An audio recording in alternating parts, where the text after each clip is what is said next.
Jesse Cunningham, welcome to the show. How's it going? Julian, thank you for having me. It's been about a year since we last did a video, a year and a half maybe. That's it. And picking up where we left off, if anyone's listening to this, we both had our websites hit by Google back then, right? For doing public case studies on YouTube. Right. I was before the video, I'm like, okay, I've known Julian for a little bit of time, probably 2.5, 3 years. We have like 4 commonalities. Can I share the commonalities? Of course. All right. The weakest one is both of our names start with J. We'll take that, right? Both of us started YouTube. Our channels really went off when we started talking about ChatGPT, right when it came out, which was what, 3.0, right? Yeah. What was the other one? We both got manually banned, right, by Google's. And I remember during that time, we said during our last video, this is the golden era of AI. And that was like a year and a half ago. And the weird part is, I think it still is. I'd agree with you there. Like, it doesn't seem to be slowing down like that. And we were just talking about it a minute ago before we went live, but this AI trend seems to be growing, not slowing down. If you look at like most trends where, people blow up or they get big or whatever, typically that'll last a year and a half. But AI seems to be growing as it goes on longer, not slowing down, and the demand for content around it is just growing all the time too. It's a great time to be an AI influencer. And part of me wonders, like, how do you play the game of AI? I mean, there's things personally that I do to make my operations like more efficient. But like for the everyday Joe, like, how can they use AI is always on my mind. But the fourth thing, and I like this, and I want to ask you a question here. The fourth similarity we have is when we did YouTube 2.5 years ago, kind of side by side, talking about basically the same stuff. We both had the same style of screen share. We screen share, we show people, here's the websites, and then both our websites individually got clapped. But you have since moved on and you can produce content like no other. I've never seen anyone produce like YouTube content at scale like you have. It's like, it's wild, man. If people don't know, like I didn't know you have 9 different YouTube channels. Yeah. Yeah, that's it. So we have a couple of avatars, a couple of female avatars actually, because I feel like if I'm a man creating content, typically, and I look at the analytics, most of my demographics are men. Mm. Like they're both basically like, you know, same sort of age as me as well. So I think like we decided, right, okay, we want to create multiple different formats across multiple different avatars. And it's so easy to scale if you have like a good AI system in place. I mean, even on our main channel, we produce like eight videos a day, and then about 3 or 4 shorts. We have this podcast channel. We have multiple female AI avatar channels, and then also we create like these clips channels. Where it's just like 1 or 2 minutes, and it'll be a highlight from one of my live streams. So I guess we're just like chopping up all our content and trying to get the most out of it. It's wild, man. I remember I was talking to my wife and I brought this up last time. I said, I have a friend on YouTube, right? And I kind of personally challenged him behind the scenes like a while back. I said, what did I say? I don't know. I said something kind of obnoxious to you, kind of like challenging, like, let's see who can get to 100K first subscribers or something. And like you started just zooming. And every time I see your channel, I just smile to myself. I'm like, he not only ran past me, like he's doing laps around me too now. It's wild. Oh, yeah. I mean, it's good to have that sort of competition, but I mean, you're doing better than me in the school games this quarter, so congrats to you, man. Thank you. School's wild. I really like that community, and I'm not sponsored. I think it's a great platform to build a community on. Yeah, 100%. Like, it's amazing the amount of people that can be on there as well. Like, I know so many people starting school communities, building school communities, and there seems to be like enough market share for everyone to get a piece of it. I don't know anyone who's launched a school community and done badly. I've had other forums on different platforms, and I can just say like they designed it really well. So if anyone watching is thinking about a community, school's excellent. And did you see the update? They just offered the freemium upgrade model today. Oh, has that just come out today? I'm looking forward to checking. That's like the tier Tier. options, So right? for your big community, your free one, you could have the option to upgrade for like unlockable modules and stuff. That could be huge. Nice. Yeah, I'm gonna check that out for sure. Like, I think that would be a good one. I know it's kind of tied into Alex Hormozzi's latest book because he talks about different sort of business models you can use, including premium tiers and free tiers and that sort of thing. So, yeah, what's your plan for that? Are you gonna use it? I don't. Well, I was talking to my co-founder, so I have a partner in my agency and in the academy. I call it the academy is the same partner, right? We do the agency together, so SEO agency, AI agency, and the community. And it's like, are we going to complicate things right now? Everything is working, and we want to win the school games for this quarter. So am I going to change anything right now? I don't know. I'm kind of hesitant to change anything right now. So I would be exactly the same. I'd be like, because I have messed it up in the past, Mhm. where I've like made a little tweak, even on the sales page or something like that, and then like all of a sudden the conversion rate drops to like, 0.5, or like for example, I'll change the funnels that we send traffic to, and like first couple of days I'm like, oh, this is great, we're getting loads of traffic here, but then to the funnels that were working before, the traffic drops, and you're like, oh no, and then you pay the price for that like 7 days later because it always takes a little while to catch up. The grass is always greener, right? 100%. And I think as well, like you're a marketer, I'm a marketer. It's like the thing about marketing is there's always something new to try. There's always like a new test you can make, Right. but there's also always like second or third order consequences to that. And I think about that with AI. So, like, both of our channels are predicated on how to use AI to do a thing, usually ascribing some sort of value or make money, right?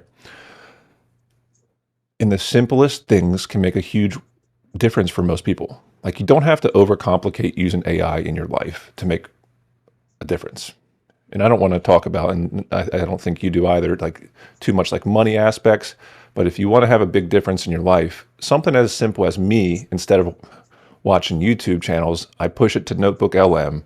I get the transcript. I read. I get a summary, and I'm done. I don't recommend that people do that to my channel because I'd prefer you to watch it. But like something simple like that allows me to still get the information and then go on about my day. Yeah, that's it. You can move like 5 or 10 times faster, right? But then it's like, okay, if we can move 5 or 10 times faster, are we ever going to have leisure time? Are we ever going to have time to just chill? Because I'm still working harder than I ever have been because I see it as an opportunity, right? But my kind of fear in the back of my mind is like, am I going to burn myself out, right? If I'm just going to run 12 hours a day every day, isn't AI supposed to make our lives easier? I guess it's a personal choice, right? Yeah, that's it. I mean, the way that I see it is I won't burn out as long as I'm doing the things that give me energy. So, for example, if I'm doing a podcast like this, I know like after a podcast, I have a conversation, like I enjoy it during the time. I feel good pretty much the whole day afterwards, like a good chat with someone that you respect. When it's something like really boring admin or filling in a spreadsheet or something like that, that has to go. Like that has to go straight to someone else because if I don't, like I will burn out. If I'm doing tasks like that all day, it's draining my energy like a vampire. Agree. I'm a major introvert, so YouTube suits me well, and the admin stuff too kills me. How big is your team right now? So we have over like 50 people in the team. A lot of those are virtual assistants, so they're just working on like a fixed price basis, doing a certain job each day. But yeah, 50 people across the team. 50. I'm about 10 to 15. So your operation has just exploded. Yeah, it's just blowing up. Yeah, yeah, that's it. Mostly, to be honest, like if I look at the school side, so I see kind of two big drivers of revenue in the business. Like you got the school side, so the AR Profit Boardroom, and that's really small. We just have loads of little VAs like doing marketing, and then there's just me and Vic who run it together. On the agency side, it's huge because like you're basically arbitraging people with an agency. So we have like loads of people in operations. They're all building backlinks for our clients. Then we've got the account managers, the sales team, and we've got all the a few people in finance as well. But the operations team is big. But thankfully, I have an operations manager who looks after that team, so that saves me a lot of time and a lot of stress. for So sure. my focus, my goal in like life right now is to have one big lever that I just pull over and over every day, right? And that's pretty much YouTube, right? Have you gotten to that Yeah. point where you just can do your one thing? Yeah. Well, I mean, I wouldn't say I focus on one thing, but we have something that we're building, like you were saying, with marketing, right? So you're building out YouTube, and that's a big lever that generates a lot of traffic and a lot of attention. So for us, we have something that we've built over the last probably month or two called the 1000x machine, and it's all of our content across all of our platforms, and we publish sorry, we were originally publishing 300 pieces of content per day. Now we're up to the point where we're generating over 800 pieces of content per day. And so, like, I'm just trying to make that lever as big as I possibly can so that I can crank out as much attention as I want. It is so it's so it just blows my mind because I know how much work it goes into just one YouTube video, right? Like a Yeah. screen, let's classify that. A screen share video takes more energy than a scripted video, which takes more energy than an AI avatar video, right? So I've been trying to think of it because you've been pushing me to, just through motivation competition, is like, man, look at Julian's numbers, I look at your school numbers, and I can imagine your agency. The AI avatar stuff obviously works. I've tried it myself. I haven't been like totally happy with it, but then I've dabbled in scripted stuff, which has gone well too. And that really clears up my time. I can do a scripted video in 30 minutes opposed to a screen share in like an hour, hour and a half, which is a big time saver. So I guess what I'm saying is I'm searching for that ability to push out more content too. But when you say something like 300 to 1,000 pieces of content a day, I mean, my mind, like, what does that even look like? You know? Let me pull this up. Let me find my spreadsheet here. So, I mean, we have like 49 different platforms, right? That we do publish across like every single channel. So, for example, if I look at our latest posts, obviously we have like Instagram and Facebook ads, and we test a few of those new ones each day as well. Is that for, let's say, And can we then, distinguish between agency and community? yeah, yeah. So yeah, we have run Facebook ads for that community as well. They just don't perform as well as for the agency, but the agency Facebook ads have been doing a lot longer. Mm. So yeah, in terms of like, for example, just publishing for the community. So for example, like even just for giveaway posts, so we have a giveaway competition that we do each week, and we announce a winner, and they win like the school AI Profit Boardroom lifetime access and the SEO Elite Circle access. And so like just for that alone, we publish 20 pieces of content per day, because like we'll publish 2 to 4 times on YouTube community, 4 times on both school groups. We have 2 free school groups, LinkedIn 4 times, and then the Facebook group. So like straight away, straight off the bat, we've got like 2 VAs publishing 20 pieces of content on the giveaway competition each day. Jeez. I mean, okay, so And then we could get into the yeah, details, but what I'm more curious about is when did this like become your brainchild? Like, how did you, this is something recent. yeah, this is something recent. So I was watching. I'm quite inspired by people like Alex Hormozy, and he was talking about how for the launch of his book, which obviously like it broke a bunch of records. For example, like the number of sales within 24 hours, and for a book launch, nonfiction. And he was saying like there's a very clear correlation between the revenue and the amount of marketing you do. And like all things being equal, if you publish more content with more volume, your revenue goes up. And I found the same. It's like, back when I was doing one video a week, our revenue was much lower than one video a day, which was still lower than 2 videos a day. And so like the more we publish, the more we get out of our machine. And so I was like, right, okay, here's what I'm going to do. I'm going to put it all on a spreadsheet. I'm going to set weekly targets. I'm going to track how many pieces of content I publish per day across all my platforms.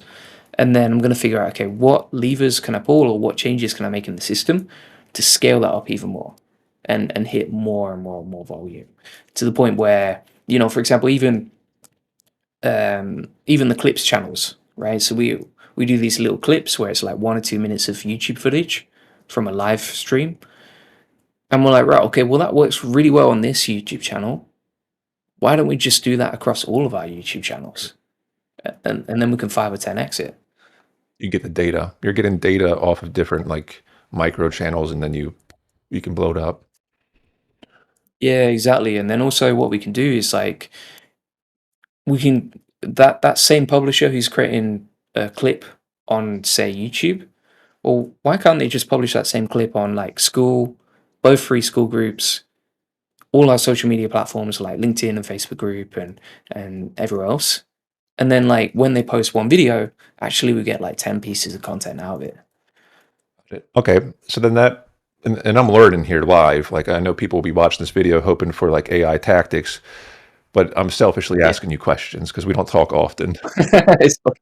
So when you hire a VA, there's two typical philosophies, right? There is a VA, a virtual assistant, a team member that owns a whole project. So when we used to create websites, for instance, or Pinterest or Facebook pages, whatever, and use AI, what I would do personally is have them own the whole website. Whereas some people have them do a particular task to every website, right? I'd prefer to tell someone go one time and then they kind of have like their own decision making throughout the whole process. Just do your thing, man. This is your website or websites. If you have questions, ping me, but they're your responsibility now, right? Do you train your VAs to do like a particular task over and over? Like, how do you run that? Yeah, so for every single process that I do, I'll create a step-by-step operating procedure with like the instructions written down. So for example, it could be, okay, here's how you clip a video. And then I'll create a video of me doing that task as well, so that people know how long it takes and what it looks like live on screen. And then I'll just assign that VA that one task. And so like every time they do that task, we actually create a tracker on a spreadsheet so they can put like, here's what I did, here's the places that I posted it, here's the day, here's the date. And then also I can quality control it because I can just open up all the places they posted and give them feedback. So that's basically the way that I do it. It's like they do individual tasks, and then if they're good or if they're fast, we can give them more tasks and assign them more stuff. Makes sense. So, for example, like if a virtual assistant is really good at clipping a video and publishing it consistently, well, we'll ask them like, can you do like 4 or 5 of these per day? Okay, great. Can you do like 10 of these per day? And then just keep scaling up until they run out of time or energy. See what they're made out of. Interesting. Okay. Well, we could segue into anything you want, Julian. What's on your mind? Yeah, talk to me about how you're using AI. Like for example, what have you recently automated? Most exciting thing, I think, is last year. Well, this is all, I'll take a step back. Rank and Rent, you're familiar.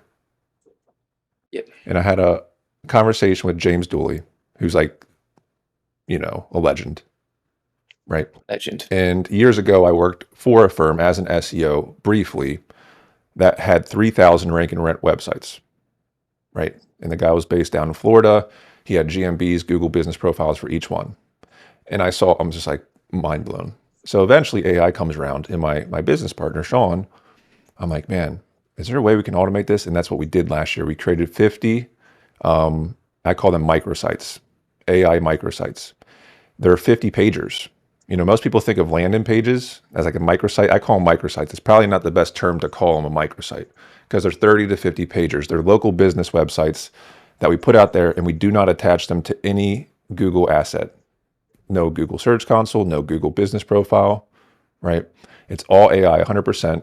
It's not WordPress. It's a flat CMS system. It's templated. This is something that's big in the school community, right? This is like one of our driving things. I think that's really driving a lot of signups right now. And then when people call into the local business, an AI agent answers the phone and talks to them. This is Vapey.ai. I'm sure you know, right? Vapey. And they talk to it for 3 to 4 minutes at times. And people will give all their information away, and then we sell those leads to businesses, or people in our community are building them for their own businesses. And it's wild, the effects of just like your YouTube channel. It's wild. Instead of building one website for your business, if you're a local carpenter, building 50. It's just flipping it on its head. Like that's the biggest thing right there. Just more volume. You can see why your school community is doing so well then.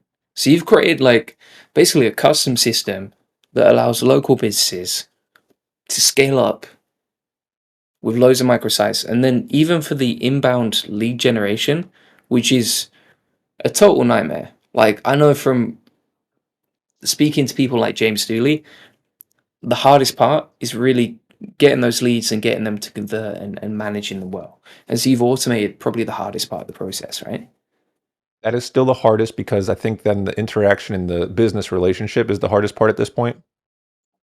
Like calling Bob, who owns a roofing company. Hey Bob, I got these leads. Are you interested in buying them? They're $150 a pop. That's probably the hardest part of the system, because if you were to join the school community, you'd see here's the system, boom, and it's like right there. So it usually takes people a week to learn the system, but when they learn it, they can roll out a website in 4 to 8 hours for about $10.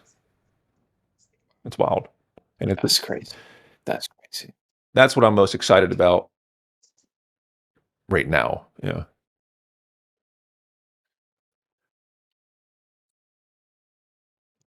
How do you see the internet changing?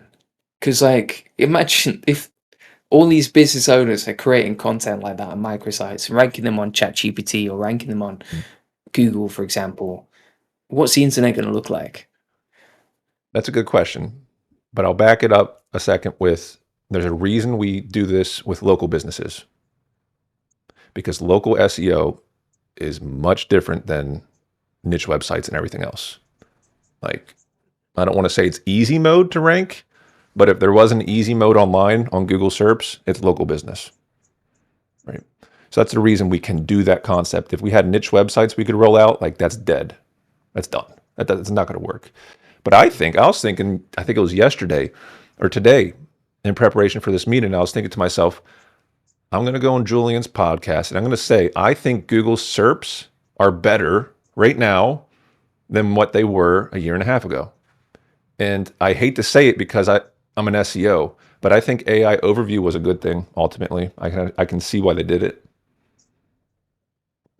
Yeah, I'm with you there. Like, I mean, there was just so much bad stuff ranking before, wasn't there? There was so much trash.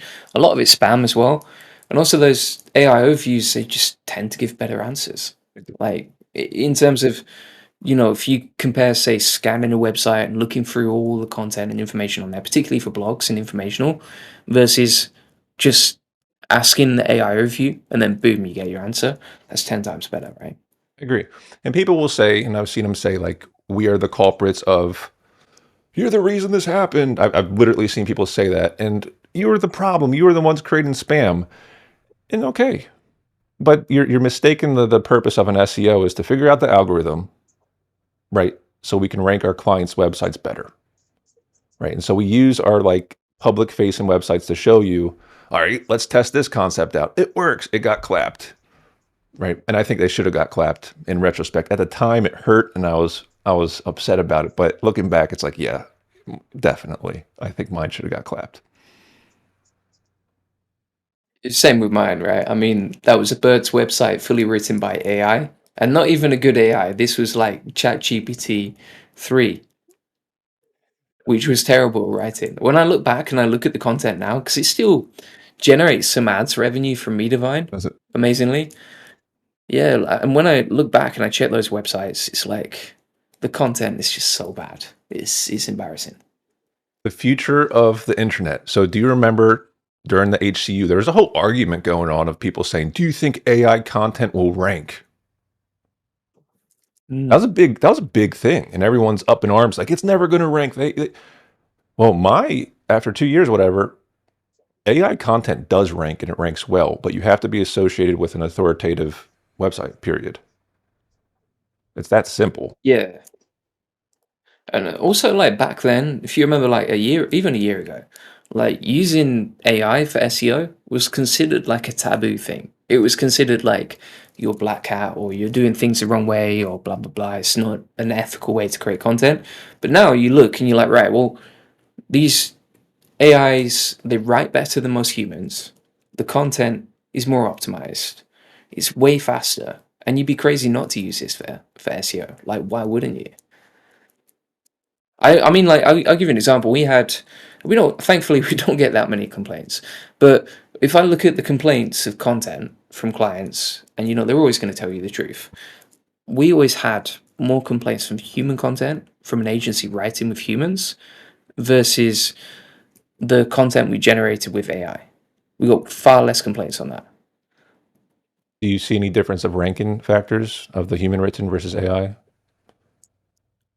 It tends to be like easier to create more content, which means we get more opportunities to rank and then we get clients better results. Whereas like with the human content, it was so expensive that for most clients, like if you're Bob the Builder from New York, like you're not gonna create that much content because it's just not affordable. And so like now it's more affordable and you can create more, so you get better rankings. I'm convinced if you went to like a generic AI tool and New York Times or Forbes were to post it, it would rank. I'm still convinced of that. Yeah, it's sure. Yeah, for sure. We saw that with who was it? That Indian parasite But yeah, website. I totally forgot the name of it now. I think they did a podcast. If it's the same one I was thinking, Was it Outlook India or something like that? right? All the parasite SEO stuff. Right, right, right. Yeah, yeah. I never got big into the parasite SEO stuff. Did you? Yeah, we did quite a lot of it because there were some SEOs that we were learning from and they were giving us ideas. So we were checking that out. And to be honest, like now, I don't know whether you call it parasite or not, but we'll create a lot of content every day in blog format across our websites, but also across like Reddit, Twitter articles, LinkedIn, etc. Medium ranks really well, but as a whole, it's like we get a decent amount of traffic from that. I mean, our Reddit, for example, not just from SEO, but overall in general, we create articles on Reddit on a subreddit, and that will get like 25,000 views a month, which is pretty good per year, Oh, right? that's excellent. I would consider the parasite, Yeah. the true parasite stuff, like a high DR domain, whereas the social stuff is, Mm. I guess it's parasite, but it's less taboo, right? Yeah, that's it. Like the high DR stuff is like they call it domain reputation abuse, I guess, because you're taking advantage of that DR and then using it to rank. But if you look at someone like Forbes, the amount of content they create on stuff they're not an expert about is crazy. And so like they basically abuse their authority that they have, right? And there's nothing wrong with that. Like if I would do the same, I would create as much content as I can if it's going to generate money. But it seems like they create content for SEO, not because they're an expert on that They topic. have in-house SEO guaranteed, if not multiple. I remember, here's a fun one, and I don't know if I answered your question. What was the future of the internet? Yeah. Yeah, I think I think ChatGPT and all the LLMs have a lot of hype right now, but I don't think they are driving true traffic to websites in any meaningful fashion, first off, right? We're recording this in Mm. October, November, almost November of 2025, for the record. And I don't think it's like 3% or less of true traffic.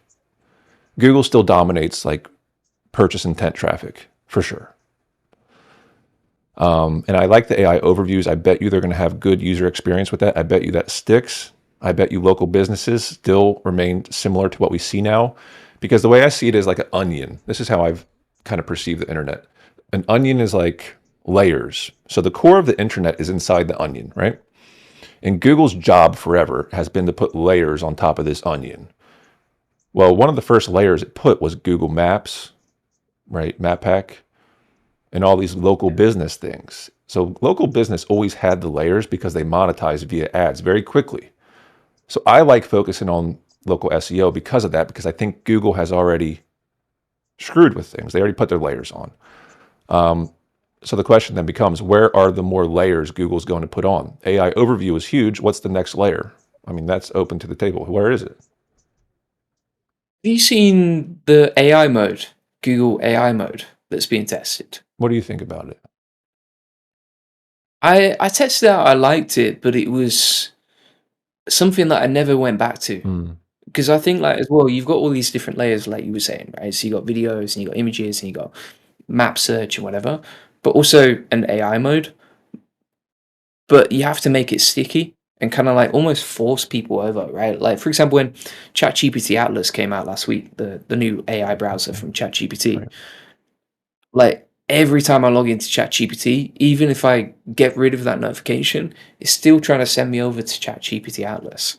And I'm like, just stop trying to force me to use this. But the main thing is like, I guess they're trying to enforce a habit so that it becomes sticky and then people actually use it. Because like, you can have the best tool in the world, but if it's not a sticky habit that people come back to every day, then it doesn't matter how good it is. To that point, I mean, I'm in my mid-30s, right? And there's the mass purchasing power in the world right now are people older than us, right? And they're accustomed to Microsoft Edge at times. They're accustomed to Google. Like, we still have 20, 30 years of a whole block of people who are accustomed to a thing that are not going to change. You have the majority of purchasing power. People are living longer now.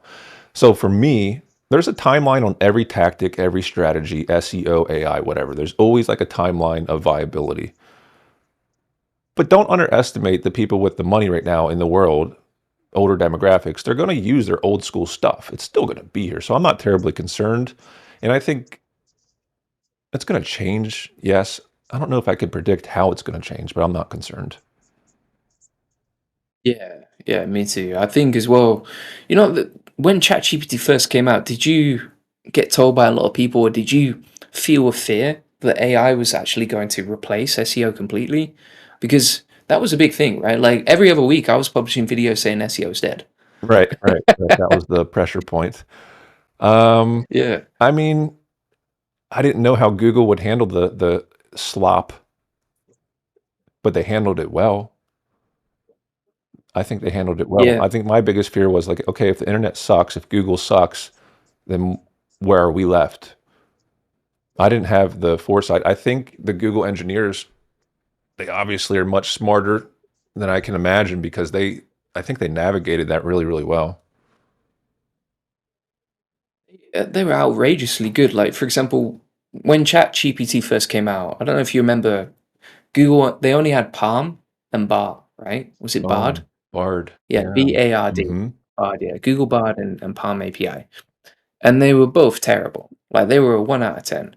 And ChatGPT, everyone was like flocking over to ChatGPT and saying how good it is. But now I feel like out of all the products and all the companies in the world, like AI, Google are dominating. Like they're creating the best technology. They make free tools that are better than paid tools. For example, like AI Studio is typically better than building apps with Lovable or Bolt. It feels like they've put some sort of master plan together where they've learned how to dominate the AI industry, and because it's grown so much, their share price has just exploded. Yeah, yeah. But no one would have guessed that like a couple of years ago. They wouldn't have, would they? Yeah, Google, I think, I'm not like good on stocks or whatever, but I think they have so much cash available, right, that they can do whatever they want. Mm. I don't know about OpenAI. I'd imagine they have investors, therefore cash, but don't underestimate Google is what I've kind of learned. Yeah, me too, in many different ways. So here's a good one. Here's a good one. Um, if you were to go back in time, I remember I had an internship right out of high school in 2007. And it was like a terrible internship because I had to travel 45 minutes to like a corporate job. It was like office space. I had to literally scan papers into a copier to upload them to PDF documents to sort them into. It was terrible. But back then, I remember one of the interns. He's like, "Dude, I'm gonna start something that's called Ecom, a store where I sell instruments." I'm like, "Dude, that's the stupidest idea I've ever heard, ever." So, like, looking back, if you could go back to say 2007 when Facebook really became a thing or whatever, what would you do Yeah. knowing what you know now? There's so many things I would change. So many things. I mean, yeah, so there was a point where Facebook ads was just crazy cheap, right? And you could basically, for example, if I had an agency back in 2007 and I had Facebook ads, knowing what I know now with funnels, I think you could maybe you could get as many clients as you want if you have the right sales team. So I think that's a big point for sure. Um, I also feel like I wish I used ChatGPT for SEO before ChatGPT became so big, because there was a lot of people creating AI websites, ranking them on Google programmatically with AI, blowing up their revenue and creating some amazing sites that got a lot of traffic. But then as soon as everything got mainstream, it kind of got clamped down on. I think that was a big window too. Really? Was Um, that before ChatGPT yeah, 3? Like 3.0 when it became yeah, exactly. So like like before it had a chat interface and like people could use the API, you could still use it to create websites, but nobody really knew how to use it or was aware of it. were So you aware like that was of some people doing it? No. no, not until later. And then I started going to loads of SEO conferences and realizing, okay, wow, there's a lot of people out there using this stuff. So that's a couple of things. And then YouTube. I wish that the day I started my channel, why was I hunting for the day I started selling any sort of service? Why was I trying to hunt for clients on Fiverr.com or Upwork.com? Knowing what I know now, if I just started on YouTube from day one and just gone, right, okay, 2 or 3 videos a day about Okay. SEO, for example, Right.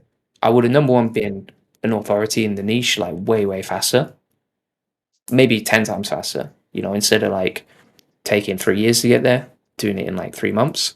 And then number two, I could have got way more inbound clients before everyone else knew. I guess it's like having the knowledge and knowing what works before everyone else gets onto it. So like the now what you'll see is like, and you're doing this with school, and you're doing this with YouTube as well. Is like now that you have that knowledge, you know exactly what button to press to get those customers in. And I suppose like the longer you play this game, and for me personally, I've only been playing this game at a decent level for like I would say 7 or 8 years.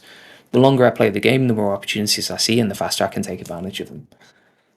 Point. And that's why I think I brought up the point like I'm working harder now than ever, although AI is a thing, Mm. because we see the opportunity. It's like, do these three things and you will be more successful. It's like very, very clear. And I feel like I don't have enough Yeah, hours in the day type of thing. Like I would that's like it sounds like you figured out the inputs outputs formula. So it's like you know what recipe and what ingredients to use to get the outputs, aka the business growth that you want. It's like, right, okay, if figuring you it out, do two, right? Figuring it out yeah, actively. yeah. Like you've And figured then it out also, more than me. You figured it out more than me, and Alex Ramosi has figured it out more than you, right? That's so it's like a process. yeah, for sure, for sure. I think the other thing as well, just keep learning. Like, for example, you look at Hormozy, the speed at which he's grown, and he's like, I don't know about you, I'm 36, so I'm pretty much the same age as him. It's like the speed that he's grown, he must be working so hard. Like, I think he said he works like 90 hours weeks, but also the speed at which he learns, he just grows like exponentially at every single stage, which is pretty amazing. I think because he went to school near my high school, and I'm 35, about to be 36. He is, I think, 37. I think around our age, but I think you can do it too. The more you broaden your niche, which you have. Like so that's a question I had for you. Like, are you still passionate? Are you still stoked on SEO? Because you have broadened out from it. Like, because you're an SEO nerd like me, like for sure. Like, what are you most stoked on right now? AI for sure. Yeah, I mean, like SEO is fun, but it's the same fundamentals that it's been like 5 or 10 years ago, which is like keywords, content, and backlinks. And like a lot of people are looking for the shiny, silver bullet, but the keywords, content, backlink strategy, it works just as well today as it did 5 or 10 years ago. So for me, like AI is way more fun and interesting, and it's 10 times easier for me to create a video that I actually enjoy making with AI than it is to make something about SEO. So like for us, I find, most of our revenue comes from SEO. I love my agency. I'm so grateful for every single client that we have, and they get great results too. But AI is way more fun. Way more fun. And so like what I just try and do now is like I'll create SEO related stuff in the AI videos that I do. So I'm like, okay, here's some actual ways I would use this for my agency, and therefore it still relates back to what I sell. So that's the way that I look at it. How about you? Um, yeah, SEO is still driving factor. Agency is still key, but I've branched out for sure. We kind of had a conversation offline. It's a weird paradigm when when your school community does really well, like if people don't know, like go crunch the math on Julian's community. Like he does excellent. And when you start to do excellent monetarily on a platform that is not about the SEO agency, it kind of messes with your head a little bit. Because what we used to do was build cool websites, rank them, make money, right? And do that for other people too. And I still do that. You still do that. But then when you start to have a community or something that makes a lot of money, you start to think, well, I don't have to build the cool things anymore, right? I just have to focus on funneling people to the community. But I've fallen into that trap recently, but I'm like, I still have to build cool things because everything else is kind of based on the cool things you build, right? Yeah, 100%. It's like I was gonna do a live stream this morning. I was like, I can do that live stream just to funnel traffic to the community. But if I'm not showing anything of value, is there any point? Because like I'm just making the live stream to get traffic, and I think people would feel that and pick up on it, and then the traffic that you get would convert less because you're not creating something fun. Whereas like if I get on a live stream and I'm pumped, I'm gonna check out ChatGPT Atlas or a new tool like Perplexity Comment that just came out as well. It's I think people can tap into that energy. You're showing something new that's never been seen before, and therefore that's only going to help your business. So yeah, it's like you should never stop experimenting, and also like when you're testing those new things, you're stepping outside of your comfort zone, right? It's like a new area of growth. It's a new area of value, and so that's what people want to see. That's why they buy from you. Have you had to upskill yourself a lot with, because I see you talking about things I'm not accustomed to, like particularly the code and stuff. Like Yeah, how much knowledge did you have and how much did you upskill yourself? I basically knew nothing about coding. And then like I've learned, okay, here's how you put it together, here's how you piece it together, here's how you actually host that code. That took me a while to figure out, even little basic things like that. And then also, yeah, I mean, you know what it's like when you create even an NA10 automation, it's it's a form of pain, I There is think, definite because it pain. makes you very fatigued. It tires you out. It breaks. Your APIs that let you down. Sometimes a new API comes out and it should be working, but it's not. And then you're on a live stream and it's not working in front of like Right, 1,000 sucks. people, and you're like, okay, this is fun. So, yeah, I think there's like, but each challenge like that brings out a new level of growth from you. And that again, I think that's where the value comes from. I think that's why people watch your content and watch mine. I mean, for example, creating that system that you had of making 50 websites and then building them out and automating the AI voice agent. I've created even just voice agents is painful. Like that's tiring. So what you've created there is so valuable, so everyone else so much pain that that's why they're buying from you, right? Then the issue with me is finding the new novel concept. Like how long can you talk about one particular concept? I don't know, maybe I'm just off base here, but like my fear is people get bored with one concept, although Alex Hormozy talks about the same thing, just different iterations over and over again, right? Yeah, that's it. I was reflecting on that recently. I was like, maybe it's not so much what you talk about, but how you reveal the insights is the most interesting thing as well. Like if you look at Hormozy, he'll he'll do the basics, but he'll present it in a way that's so interesting. Like, and that might be like analyzing someone else's website or taking in a live call from a listener on a live stream. Or, for example, like being in the school HQ and he's talking about exactly the same thing, but it's in a situation where it's like, okay, there's 100 people in the audience and they're all asking him questions.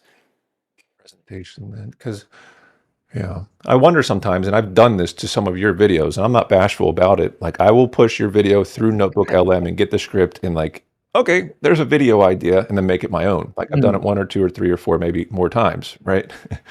But the idea is like maybe me and you, we do have the different presentation stuff. Yeah, I wonder. But like, okay, so the 50 microsite idea is a novel idea. It's cool. It's a big project. My fear is that there needs to be a new big project and a new big project, like a different one. But we're lucky, I guess, that AI comes out with new stuff all the time. So it's, you know, plenty of stuff to figure out. Have you checked out Nate Herc? I, I recognize that name. He's I think he's number one in the tech category Oh, right, on school. exactly. He crushes. Yes. Yeah, and he's always pushing out like these new NA10 workflows and automations. And his content is great. Like people love his content. But I don't know whether it's him or his team. I actually think it might be a mix of both because I know he's very proficient at NA10 and he's always pushing out like these new automations that are insane when you look at them. There was one like a while back, everyone was using like AI browsers and like using those AI agents to control their browser. He created an automation before anyone else where like you could get the AI to control your browser inside the NA10. And like that must have been painful to create, but he's always innovating. I see that like every week from him. So Too. it's pretty impressive. Robo Nuggets is another one as well. Who was the second? Robo Nuggets Yeah, on he's YouTube. top tech.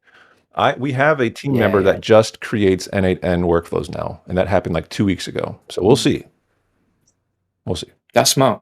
That's smart. Yeah, yeah. We actually did that with we were using NA10 freelancers, but they would take like so long, and sometimes like the NA10 workflows videos on YouTube just didn't get that much reach compared to like if I do one about the new Gemini update. Right. The Notebook LM video has 10,000 and the N8N has 2. Like, which one are you going to do? But I wonder which one converts better to your goals.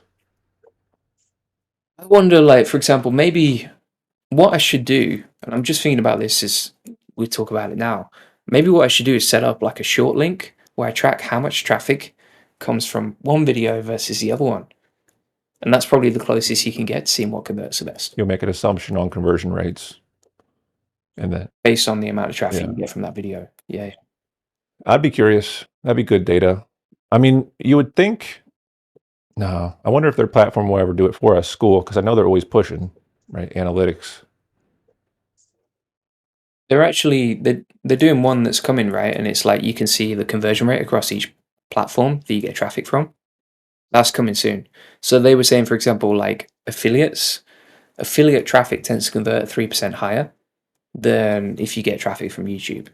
And then traffic from the discovery on school tends to convert way better than YouTube traffic as well. But YouTube is like number one. Well, Julian, it's 10 o'clock here-ish. I can feel my brain fatiguing. 10 p.m. for the record, people. I'm an old man. 10 p.m.